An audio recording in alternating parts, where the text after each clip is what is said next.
नमस्कार दोस्तों, आज हम मैट्रिक बोर्ड परीक्षा 2023 का ऑब्जेक्टिव टाइप क्वेश्चन लेकर आए हैं जो कि काफ़ी महत्वपूर्ण है। इस तरह के क्वेश्चन आगामी जो मैट्रिक का 2023 में परीक्षा होने वाला है उसके लिए काफ़ी महत्वपूर्ण है। तो चलिए, सबसे पहले चैनल पर नए थे चैनल को सब्सक्राइब कर दीजिए और बेल आइकन को प्रेस कर दीजिए ताकि आपको नए वीडियो का नोटिफिकेशन सबसे पहले पहुँचे। तो चलिए, देर न करते हम क्वेश्चन तरफ चलते हैं। पहला क्वेश्चन है, प्रकाश की किरण गमन करती है।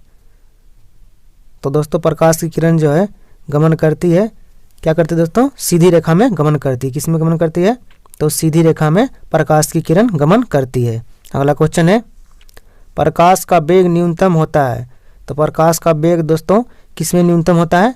तो कांच में न्यूनतम होता है। प्रकाश का वेग कांच में न्यूनतम होता है। अगला क्वेश्चन है, मोटर गाड़ी के चालक के सामने लगा रहता है।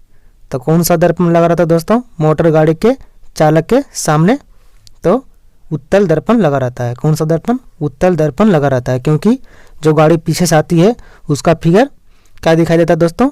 उसमें जो उत्तल दर्पण रहता है, शीशा रहता है, साइड मिरर, उसमें बहुत ही छोटा दिखाई देता है। ठीक है। अगला क्वेश्चन है, सॉरी दोस्तों, क्या रहता है? उत्तल दर्पण लगा रहता है। ठीक है, ताकि जितना भी गाड़ी पीछे से आएगी, बड़ा वाला गाड़ी भी आएगा, उसका क्या होता है? उसका कम उत्तल दर्पण का उसका जो फिगर होता है वो बहुत ही छोटा रूप में वो उत्तल दर्पण में दिखाई देता है। ठीक है। अगला क्वेश्चन है, मोटर कार के हेडलाइट में किसका प्रयोग किया जाता है? तो दोस्तों, मोटर कार के हेडलाइट जिसमें बल्ब जलता है उसमें किसका प्रयोग किया जाता है? कौन सा दर्पण का प्रयोग किया जाता है दोस्तों? तो अवतल दर्पण का प्रयोग किया जाता है। मोटर कार के हेडलाइट में किसका प्रयोग किया जाता है? तो अवतल दर्पण का प्रयोग किया जाता है। ठीक है दोस्तों। अगला क्वेश्चन है, समतल दर्पण द्वारा बना प्रतिबिंब कैसा होता है दोस्तों? तो काल्पनिक होता है। कैसा होता है? काल्पनिक होता है। समतल दर्पण द्वारा बना प्रतिबिंब काल्पनिक होता है। अगला क्वेश्चन है, लेंस की क्षमता का एसआई मात्रक क्या होता है? तो डायोप्टर होता है। क्या होता है? डायोप्टर होता है। लेंस की क्षमता का एसआई मात्रक डायोप्टर होता है।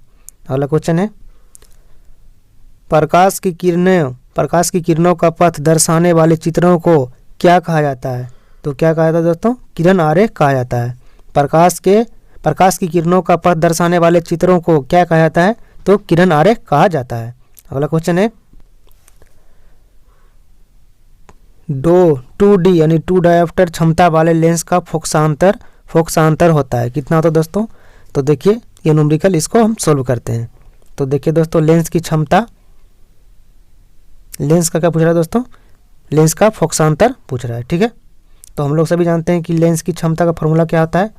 तो देखिए दोस्तों, लेंस की क्षमता का फॉर्मूला होता है क्या? तो दोस्तों देखिए, P बराबर होता है,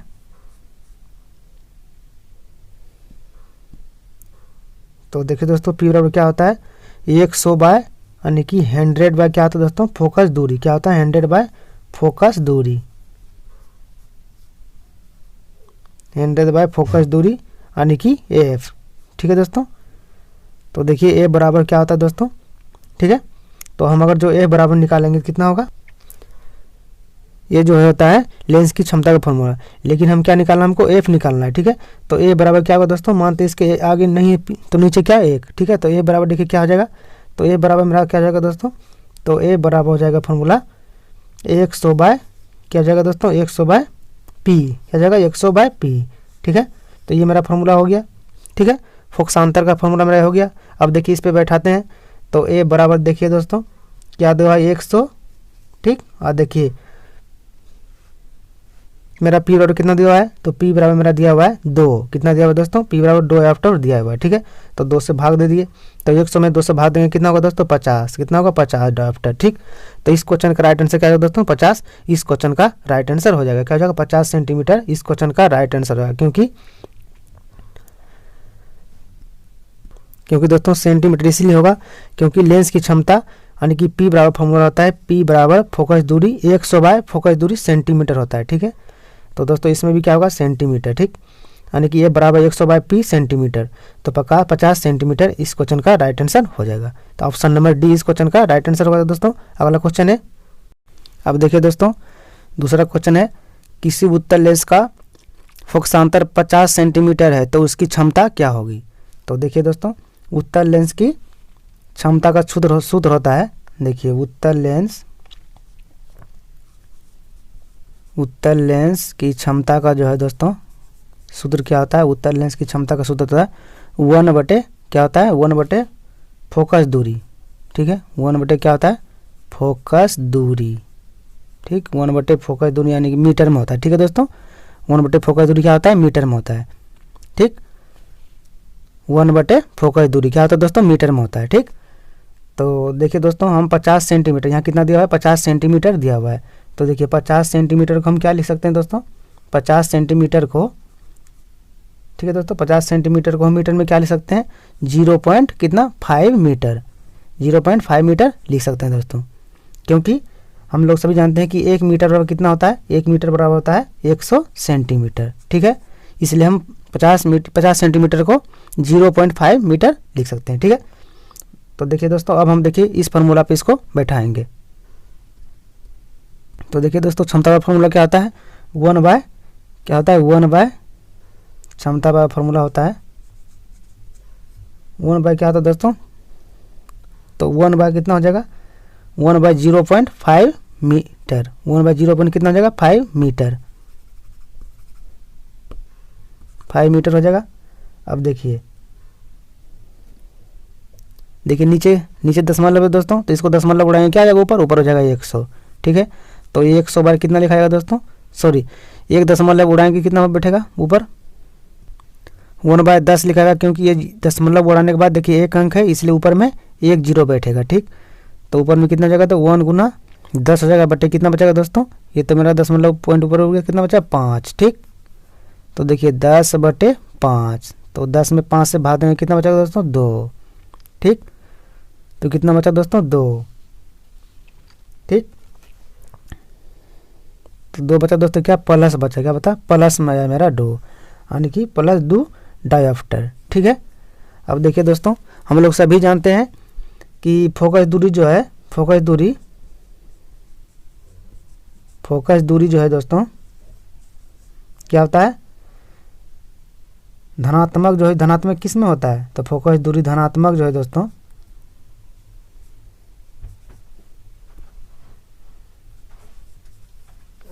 फोकस दूरी धनात्मक उत्तल लेंस में होता है, किस में होता है उत्तल लेंस में होता है, ठीक है, उत्तल लेंस में क्या होता है धनात्मक होता है, उत्तल लेंस में धनात्मक होता है। क्यों होता है धनात्मक दोस्तों, क्योंकि उत्तल लेंस में जो है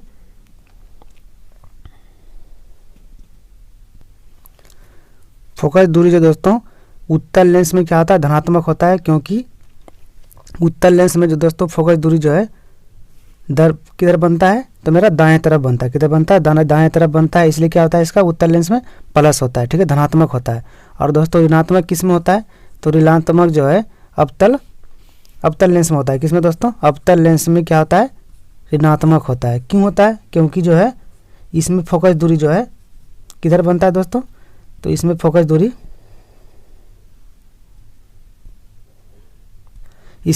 दाएं तरफ बनता है, किधर बनता है दोस्तों बाएं तरफ बनता है, इसलिए इसमें ऋणात्मक होता है, ठीक है। तो इसमें क्या हो जाएगा दोस्तों +2 हो जाएगा, ठीक है, 2 आफ्टर, तो इस क्वेश्चन का राइट आंसर +2 आफ्टर हो जाएगा आंसर, ठीक है दोस्तों। अगला क्वेश्चन है प्रकाश के किरण के समूह क्या कहते हैं, प्रकाश के किरण के समूह को क्या कहते हैं दोस्तों, प्रकाश के किरण के समूह को किरण पुंज कहते हैं, क्या कहते हैं किरण पुंज कहते हैं। अगला क्वेश्चन है लेंस की क्षमता होती है, तो क्या होती है दोस्तों लेंस की क्षमता क्या होती है धनात्मक होती है, ठीक है, लेंस की क्षमता क्या होती है दोस्तों, तो लेंस की क्षमता धनात्मक होता है। अवतल लेंस की क्षमता क्या होती है, उत्तल लेंस की क्षमता क्या होती है दोस्तों, तो उत्तल लेंस की क्षमता धनात्मक होती है, क्योंकि ये जो है उत्तल लेंस का किधर बनता है दायां तरफ बनता है, इसलिए इसका फोकस दूरी दायां तरफ बनता है, इसलिए उत्तल लेंस की क्षमता क्या होती है धनात्मक होती है, ठीक है दोस्तों, क्योंकि उत्तल लेंस का जो क्षमता किधर बनता है दायां तरफ बनता है, ठीक है, इसलिए ये धनात्मक होता है। और अवतल लेंस की क्षमता क्या होती है दोस्तों ऋणात्मक होती है, क्या होती है ऋणात्मक होती है, क्योंकि उत्तल लेंस की फोकस दूरी दोस्तों किधर बनती है मेरा बाएं तरफ बनता है, किधर बनता है दोस्तों बाएं तरफ बनता है, इसलिए क्या होता है ये ऋणात्मक होता है, ठीक है। और अवतल लेंस का किधर बनता है दोस्तों उत्तल लेंस का मेरा दाएं तरफ बनता है, इसलिए क्या होता है, धनात्मक होता है। अगला क्वेश्चन है, उत्तल लेंस को कहते हैं, उत्तल लेंस को क्या कहते हैं दोस्तों, तो उत्तल लेंस को अभिसारी लेंस कहते हैं। क्या कहते हैं, अभिसारी लेंस कहते हैं। अगला क्वेश्चन है, अवतल लेंस को क्या कहते हैं दोस्तों, तो अवतल लेंस को क्या कहते हैं, अवतल लेंस को क्या कहते हैं दोस्तों, तो अवतल लेंस को अपसारी लेंस कहते हैं। क्या कहते हैं, अवतल लेंस को अपसारी लेंस कहते हैं। अगला क्वेश्चन है, निम्न में से कौन सा पदार्थ लेंस बनाने के लिए प्रयुक्त नहीं किया जा सकता है, तो कौन सा पदार्थ प्रयुक्त नहीं किया जाता दोस्तों, तो मिट्टी जो है लेंस बनाने के लिए प्रयुक्त नहीं किया जा सकता है। किस दर्पण से हमेशा वस्तु से छोटा प्रतिबिंब प्राप्त होता है, तो उत्तल दर्पण दोस्तों प्रतिबिंब जो है हमेशा वस्तु से छोटा प्राप्त होता है। ठीक है। अगला क्वेश्चन है, किस दर्पण से वस्तु का बड़ा प्रतिबिंब प्राप्त होता है, यानी कि बनता है, किस दर्पण से वस्तु का बड़ा प्रतिबिंब बनता है, तो दोस्तों अवतल दर्पण से वस्तु से हमेशा बड़ा प्रतिबिंब बनता है। ठीक है। अवतल दर्पण का प्रयोग किस में किया जाता है दोस्तों, तो गाड़ी की जो हेडलाइट होता है, यानी कि बल्ब जिसमें लगा रहता है, उसमें अवतल दर्पण का प्रयोग किया जाता है। ठीक है।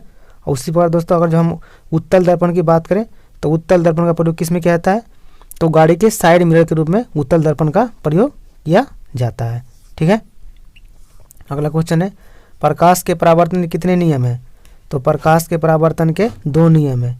कितने नियम है दोस्तों, तो 2 नियम है प्रकाश के परावर्तन के। ठीक है। अगला क्वेश्चन है, जब प्रकाश की किरण हवा से कांच में प्रवेश करती है तो मुड़ जाती है, तो किधर मुड़ जाती है दोस्तों, अभिलंब से अभिलंब के निकट मुड़ जाती है। जब प्रकाश की किरण हवा से कांच में प्रवेश करती है तो मुड़ जाती है, अभिलंब के निकट मुड़ जाती है। ठीक है। अगला क्वेश्चन है, फोटोग्राफी कैमरा का अभिदृश्य कैसा होता है, तो फोटोग्राफी कैमरा का अभिदृश्य दोस्तों उत्तल लेंस के समान होता है। ठीक है। फोटोग्राफी जो कैमरा वगैरह होता है उसमें अभिदृश्य का कैसा अभिदृश्य होता है दोस्तों, तो उत्तल लेंस के समान होता है। ठीक है। अगला क्वेश्चन है, साइड मिरर के रूप में प्रयुक्त होता है, गाड़ी के जो साइड मिरर होता है तो उसमें कौन सा क्या लगा रहता है दोस्तों, उत्तल लेंस लगा रहता है। क्या लगा रहता है, सॉरी उत्तल दर्पण लगा रहता है। क्या लगा रहता है दोस्तों, तो उत्तल दर्पण लगा रहता है। ठीक है, गाड़ी के साइड मिरर के रूप में। अगला क्वेश्चन है, एक अवतल दर्पण की फोकस दूरी 10 सेंटीमीटर है तो उसकी वक्रता त्रिज्या क्या होगी दोस्तों, एक अवतल दर्पण की फोकस दूरी 10 सेंटीमीटर है तो उसकी वक्रता त्रिज्या क्या होगी। किसी भी दर्पण की फोकस दूरी है दोस्तों, वक्रता त्रिज्या क्या होती है, आधी होती है। ठीक है। तो उसका फार्मूला क्या होता है, ए बराबर होता है r/2। ठीक है। ए बराबर क्या होता है, r/2, जहाँ की ए बराबर क्या होगा दोस्तों, तो ए बराबर मेरा हो गया फोकस दूरी। ठीक, ए बराबर फोकस दूरी हो गया, और आर बराबर क्या होगा दोस्तों, वक्रता त्रिज्या हो गया। क्या हो गया, वक्रता त्रिज्या। ठीक, तो देखिए दोस्तों, क्योंकि अवतल दर्पण की फोकस दूरी दर्पण के बाएं तरफ होती है और दर्पण के बाएं तरफ की फोकस दूरी क्या होती है, हमेशा नेगेटिव लिया जाता है। ठीक है। तो ए बराबर क्या लेंगे दोस्तों, -10 लेंगे। क्या लेंगे, -10। ठीक है। तो देखिए दोस्तों, ए बराबर कितना लिए, -10 लिए। ठीक, क्यों लिए -10, क्यों लिए -10 दोस्तों, क्योंकि अवतल दर्पण की फोकस दूरी दर्पण के बाएं तरफ होती है, इसलिए दर्पण के बाएं तरफ होती है दोस्तों, इसलिए बाएं तरफ दर्पण के बाएं तरफ जो होता है वो क्या होता है, निगेटिव लेते हैं। ठीक है। तो देखिए हमको क्या निकालना है, उसकी वक्रता त्रिज्या पूछ रहा है। क्या पूछ रहा है, वक्रता त्रिज्या। ठीक, तो देखिए इससे हम क्या निकालेंगे, वक्रता त्रिज्या यानी कि आर निकालना है। ठीक, तो देखिए आर बराबर क्या हो जाएगा, f/2 हो जाएगा। आर बराबर क्या होगा दोस्तों, देखिए आर बराबर क्या हो जाएगा, f गुना 2 हो जाएगा। ठीक, देखिए आर बराबर क्या हो जाएगा दोस्तों, f गुना कितना हो जाएगा दोस्तों, यानी कि 2 गुना f लिख सकते हैं, 2 गुना f हो जाएगा। ठीक है। तो देखिए फिर कितना, आर बराबर क्या हो जाएगा दोस्तों, 2 गुना, और देखिए कितना लिया आर बराबर कितना लिए दोस्तों, -10 लिए थे। कितना लिए थे दोस्तों, क्योंकि बाएं तरफ बनता है। तो देखिए 2 गुना कितना होगा, -10 होगा। ठीक, तो कितना हो गया दोस्तों, -20 हो गया, -20 सेंटीमीटर हो गया। क्यों सेंटीमीटर हो गया, क्योंकि यहाँ सेंटीमीटर होता है, ए बराबर r/2 सेंटीमीटर। ठीक, क्यों 10 लिए माइनस दोस्तों, क्योंकि देखिए ए बराबर यहाँ क्या दिया है, -10 दिया हुआ है। ठीक, तो 2 गुना एफ का मान कितना है 10, तो देखिए 10 यहाँ गुना किए तो कितना हो गया -10 -20 सेंटीमीटर। क्या होगा दोस्तों -20 सेंटीमीटर हो। ठीक, तो इस क्वेश्चन का राइट आंसर अतः दर्पण की वक्रता त्रिज्या का क्या होगी दोस्तों 20 सेंटीमीटर होगी। क्या होगी 20 सेंटीमीटर। ठीक है, क्योंकि अवतल बोल रहा है तो अवतल दर्पण में क्या होता है दोस्तों माइनस होता है। ठीक, तो देखिए माइनस है इसलिए क्या होगा दोस्तों 20 सेंटीमीटर इस क्वेश्चन का राइट आंसर हो जाएगा। तो अब देखिए दूसरे क्वेश्चन तरफ चलते हैं, अगला क्वेश्चन तरफ। देखिए निर्गत किरण एवं अभिलंब के बीच के कोण को क्या कहते हैं। निर्गत किरण एवं अभिलंब के बीच के कोण को क्या कहते हैं दोस्तों, तो क्या कहते हैं निर्गत कोण कहते हैं। ठीक है दोस्तों, क्या कहते हैं निर्गत कोण कहते हैं। अगला क्वेश्चन है सरल सूक्ष्मदर्शी में किसका उपयोग होता है। तो सरल सूक्ष्मदर्शी में किसका उपयोग होता है दोस्तों, तो उत्तल दर्पण का उपयोग होता है। किसका होता है उत्तल दर्पण का उपयोग होता है। किस लेंस के द्वारा सिर्फ काल्पनिक प्रतिबिंब बनता है। तो किस लेंस के द्वारा दोस्तों सिर्फ काल्पनिक प्रतिबिंब बनता है, तो अवतल लेंस के द्वारा सिर्फ काल्पनिक प्रतिबिंब बनता है। ठीक है, अगला क्वेश्चन है परावर्तन के नियम से निर्धारित होता है। तो परावर्तन के नियम से क्या निर्धारित होता है दोस्तों, आपतन कोण परावर्तन कोण के क्या होता है बराबर होता है। परावर्तन के नियम से क्या निर्धारित होता है, आपतन कोण परावर्तन कोण के बराबर होता है। ठीक है, काल्पनिक प्रतिबिंब होता है। तो काल्पनिक प्रतिबिंब कैसा होता है दोस्तों, काल्पनिक प्रतिबिंब बिल्कुल क्या होता है सीधा होता है। काल्पनिक प्रतिबिंब क्या होता है बिल्कुल ही सीधा होता है। ठीक है, अगला क्वेश्चन है लेंस में मुख्य फोकस की संख्या कितनी होती है। तो लेंस में दोस्तों मुख्य फोकस की संख्या कितनी होती है 2 होती है। कितनी होती है 2। ठीक है, अगला क्वेश्चन है सर्च लाइट का परावर्तक सतह होता है कैसा होता है। सर्च लाइट का परावर्तक सतह कैसा होता है, तो अवतल होता है। कैसा होता है अवतल होता है। अगला क्वेश्चन है दाढ़ी बनाने में कौन सा दर्पण प्रयुक्त होता है। तो दाढ़ी बनाने में दोस्तों अवतल दर्पण प्रयुक्त होता है। कौन सा दर्पण अवतल दर्पण प्रयुक्त होता है। एक उत्तल लेंस की क्षमता 1 डायोप्टर है, तो उस लेंस की फोकस दूरी क्या होगी दोस्तों, तो उस लेंस को उसी तरह से हम सोल्व कर लेंगे। क्या हो जाएगा दोस्तों, उस लेंस की फोकस दूरी 100 सेंटीमीटर हो जाएगा। प्रकाश के अपवर्तन के कितने नियम है। तो प्रकाश के अपवर्तन के कितने नियम है दोस्तों, तो 2 नियम है। कितने नियम है 2 नियम है।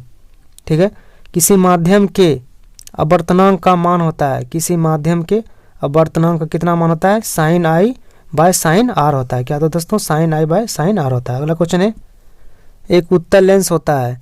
तो उत्तल लेंस कैसा होता है दोस्तों, एक उत्तल लेंस होता है किनारों की अपेक्षा बीच में मोटा होता है। कैसा होता है किनारों की अपेक्षा बीच में मोटा होता है कौन उत्तल लेंस। ठीक है, अवतल लेंस का आवर्धन m है, m बराबर होता है किसके बराबर होता है दोस्तों, अवतल लेंस का आवर्धन m यानी कि m किसके बराबर होता है,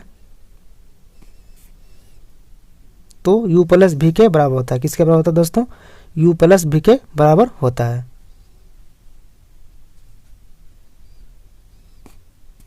सॉरी दोस्तों, अवतल लेंस का क्या होता है, अवतल लेंस का आवर्धन किसके बराबर होता है, तो u बाय v के बराबर होता है। किसके बराबर होता है दोस्तों, v बाय u के बराबर होता है। v बाय u के बराबर होता है अवतल लेंस का आवर्धन। अगला क्वेश्चन है गोलीय दर्पण में फोकसांतर एवं वक्रता त्रिज्या के बीच संबंध है। तो दोस्तों r बराबर 2f संबंध है। कैसा संबंध है, r बराबर 2f। गोलीय दर्पण में फोकसांतर एवं वक्रता त्रिज्या के बीच संबंध है r बराबर 2f। ठीक है, अगला क्वेश्चन है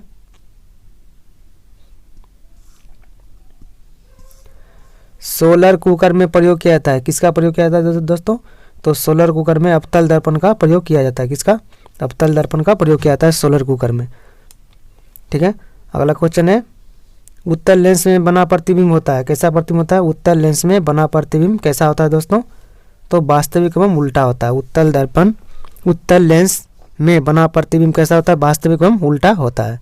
अगला क्वेश्चन है उत्तल लेंस में जब बिंब f और 2f के बीच रखा जाता है तब बना प्रतिबिंब कैसा होता है, बड़ा और वास्तविक होता है। कैसा होता है दोस्तों, बड़ा और वास्तविक होता है। उत्तल लेंस में जब बिंब f और 2f के बीच रखा जाता है तब बना प्रतिबिंब कैसा होता है, बड़ा और वास्तविक होता है। 2 वक्रीय पृष्ठों से घिरे ठोस माध्यम को क्या कहते हैं, तो 2 वक्रीय पृष्ठों से घिरे ठोस माध्यम क्या कहते हैं दोस्तों, तो गोलीय लेंस कहते हैं। क्या कहते हैं, गोलीय लेंस कहते हैं। अगला क्वेश्चन है सॉरी दोस्तों, हाँ गोलीय लेंस कहते हैं, ठीक है। अगला क्वेश्चन, वह गोलीय दर्पण जो बाहर की तरफ वक्रित हो कहलाता है, क्या कहलाता है? तो उत्तल दर्पण कहलाता है। वह गोलीय दर्पण जो बाहर की तरफ वक्रित हो क्या कहलाता है? तो उत्तल दर्पण कहलाता है। गोलीय दर्पण के परावर्तक पृष्ठ के केंद्र को दर्पण कहा जाता है। क्या कहा जाता है दोस्तों? दर्पण कहा जाता है, तो ध्रुव, ठीक है। अगला क्वेश्चन है, किसी लेंस द्वारा उत्पन्न आवर्धन का एसआई मात्रक है। किसी लेंस द्वारा उत्पन्न आवर्धन का एसआई मात्रक क्या है दोस्तों? तो मात्रक विहीन है। क्या है? मात्रक विहीन है, ठीक है। अगला क्वेश्चन है, लेंस के केंद्रीय बिंदु को क्या कहते हैं? तो लेंस के केंद्रीय बिंदु क्या कहते हैं दोस्तों? प्रकाशिक केंद्र कहते हैं। क्या कहते हैं? प्रकाशिक केंद्र कहते हैं। अगला क्वेश्चन है, किसी शब्दकोश में पाए गए छोटे अक्षरों को पढ़ते समय आप निम्न में से कौन सा लेंस लेना पसंद करेंगे? तो 5 सेंटीमीटर फोकस दूरी का लेंस। अगला क्वेश्चन, इनमें से कौन दर्पण का सूत्र है? तो इनमें से कौन दर्पण का सूत्र है दोस्तों? तो 1/v + 1/u बराबर 1/f। 1/v + 1/u बराबर 1/f, ये क्या है? दर्पण का सूत्र है। अगला क्वेश्चन है, गोलीय दर्पण का वक्रता केंद्र को किस अक्ष से निरूपित किया जाता है? तो गोलीय दर्पण का वक्रता केंद्र को किस अक्ष से निरूपित किया जाता है दोस्तों? तो C से निरूपित किया जाता है। अगला क्वेश्चन है, निर्वात में प्रकाश की चाल है। तो निर्वात में प्रकाश की चाल कितना होता है दोस्तों? 3 × 10⁸ मीटर पर सेकंड। कितना होता है? 3 × 10⁸ मीटर पर सेकंड। दंत विशेषज्ञ मरीजों के दांत का बड़ा प्रतिबिंब देखने के लिए किस दर्पण का उपयोग किया जाता है दोस्तों? तो अवतल दर्पण का उपयोग करता है। दंत विशेषज्ञ यानी कि दांत का जो डॉक्टर होता है वो दांत का प्रतिबिंब यानी कि फोटो देखने के लिए किस दर्पण का प्रयोग किया जाता है दोस्तों? तो अवतल दर्पण का प्रयोग करता है, ठीक है। अगला क्वेश्चन है, पतले लेंस की आवर्धन क्षमता क्या होती है? तो कम होता है। क्या होता है? पतले लेंस की आवर्धन क्षमता क्या होता है दोस्तों? सॉरी, अधिक होता है। क्या होता है? अधिक होता है। पतले लेंस की आवर्धन क्षमता नहीं, सॉरी, कम होता है। क्या होता है दोस्तों?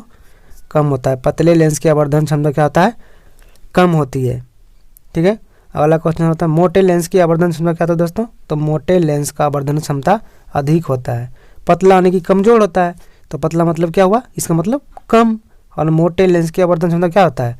जो भी मोटा आदमी हो वो ताकतवर होता है, ठीक है। तो मोटे लेंस की आवर्धन क्षमता क्या होता है? अधिक होता है, ठीक है। अगला क्वेश्चन है, इस तरह से हम इसको याद रख सकते हैं, ठीक है।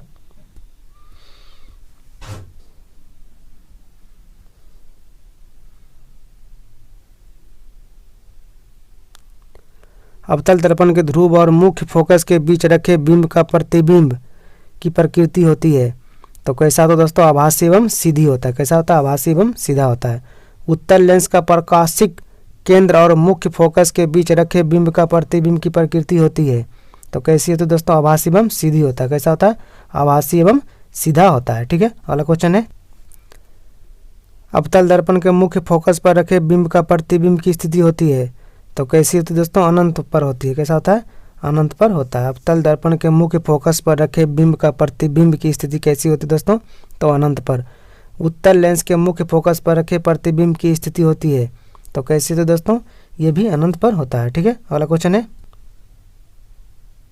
अवतल लेंस के मुख्य फोकस पर रखे बिंब का प्रतिबिंब की स्थिति होती है। तो कैसी होती है दोस्तों? प्रकाशिक केंद्र और फोकस के बीच। कैसा होता है? प्रकाशिक केंद्र और फोकस के बीच। अगला क्वेश्चन है, अवतल लेंस के सामने अनंत पर रखे बिंब का प्रतिबिंब की स्थिति कैसी होती है दोस्तों? तो फोकस पर होता है। कैसा होता है? फोकस पर होता है। अगला क्वेश्चन है, अवतल दर्पण के सामने अनंत पर रखे बिंब का प्रतिबिंब की स्थिति कैसी होती है दोस्तों? तो फोकस पर होता है। इसमें भी क्या होता है दोस्तों? तो फोकस पर होता है, ठीक है। अगला क्वेश्चन है, लेंस के प्रकाशिक केंद्र से गुजरने वाली प्रकाश किरणें आवर्धन के पश्चात क्या होता है दोस्तों? तो 7 रंगों में क्या होती है? विभक्त हो जाती है। 7 रंगों में विभक्त हो जाती है। लेंस के प्रकाशिक केंद्र से गुजरने वाली प्रकाश किरणें अपवर्तन के बाद क्या होता है? 7 रंगों में विभक्त हो जाती है। अगला क्वेश्चन है, मुख्य फोकस से गुजरने वाली प्रकाश किरण उत्तल लेंस से अपवर्तन के क्या होता है दोस्तों? तो निर्गत किरण मुख्य अक्ष के समांतर हो जाती है, ठीक है। मुख्य फोकस से गुजरने वाली प्रकाश किरण उत्तल लेंस से आवर्धन के पश्चात क्या होती है, निर्गत किरण मुख्य अक्ष के समांतर जाती है। ठीक है दोस्तों, जो वीडियो अच्छा लगा होता प्लीज़ मेरे चैनल को लाइक शेयर सब्सक्राइब जरूर करें ताकि हम इस तरह की वीडियो और आगे बना सके। दोस्तों धन्यवाद। तो उम्मीद करते हैं वीडियो आपको अच्छा लगा होगा। यदि वीडियो अच्छा लगा होगा तो प्लीज़ मेरे चैनल को सब्सक्राइब शेयर और लाइक ज़रूर करें। धन्यवाद।